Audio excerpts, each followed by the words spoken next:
धन्यवाद सर, आपने मेरे को बोलने का अवसर दिया। मैं ज्यादा रेपिटेशन ना करते हुए सीधा बिल का विरोध करने के लिए खड़ा हुआ हूं।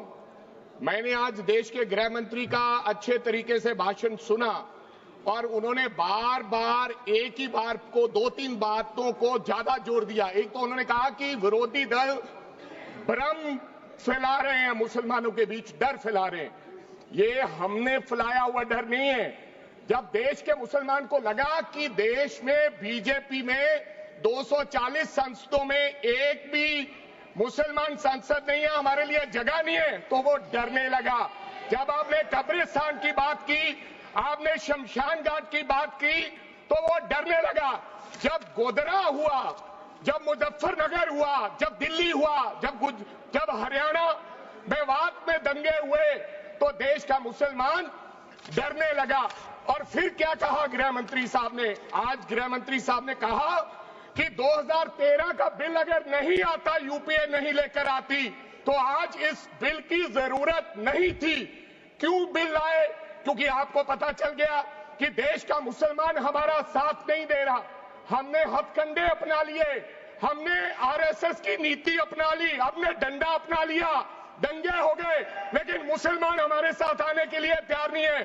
फिर आपको पता चला, आपने एक और आंकड़ा दिया, आपने कहा 1913 से 2013 तक केवल 18 लाख मुसलमानों का जमीन था और 2013 से अब तक 21 लाख और हो गया, यानी कि 39 लाख टोटल जमीन हो गया।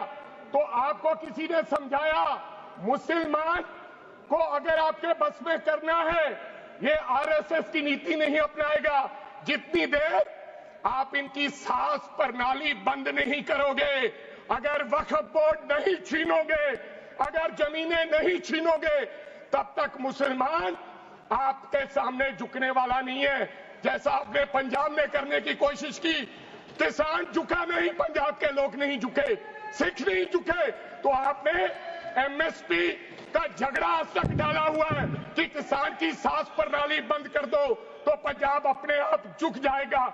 आर्थिक जब झुक जाएगा तो हमारी ईन मान लेगा और हमारे साथ आ जाएगा। आदरणीय सर, आपने बार बार कहा, आज गृह मंत्री साहब ने कहा गवर्नमेंट प्रॉपर्टी पर किसी का अधिकार नहीं है, पंचायत की जमीन कोई दान नहीं दे सकता है। मैं आपको इसके पीछे लोचा क्या है, इसके पीछे छुपा हुआ राज क्या है?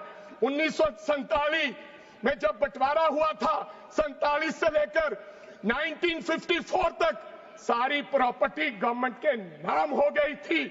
उसके बाद 1954 में एक्ट बना, तो वो एक्ट में सर्वे हुआ 1961 टू 1970। सर्वे किसने किया?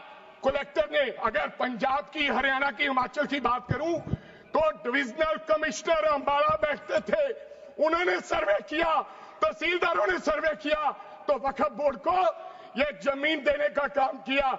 अब क्या हो गया? जैसे राहुल गांधी कर्नाटक में भाषण देते हैं, गुजरात में मुकदमा दर्ज होता है, सजा हो गई। गवर्नमेंट की प्रॉपर्टी तो 1947 और 1954 में तो सारी प्रॉपर्टीज गवर्नमेंट की थी। अब एक बंदा खड़ा होगा तो वो कहेगा कि यहां पर ये गवर्नमेंट की प्रॉपर्टी है, डिस्प्यूट होगा, तो आप वक्फ बाय यूजर का अधिकार खत्म कर दोगे कि ये तो जमीन गवर्नमेंट की थी, आप उसकी जमीन छीन लोगे। फिर आपने कहा लिमिटेशन एक्ट की बात कर रहे हैं आप, और किसी धार्मिक स्थानों पर तो लिमिटेशन एक्ट लागू नहीं होता, इनके ऊपर क्यों?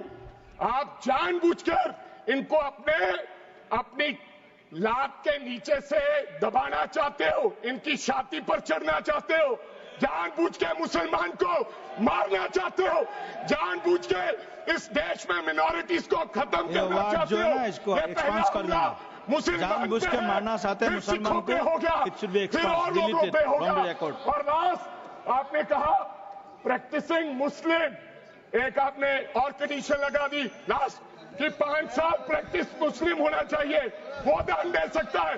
मैं सरदार हूं और ऐसी कई उदाहरणें हैं पंजाब के अंदर।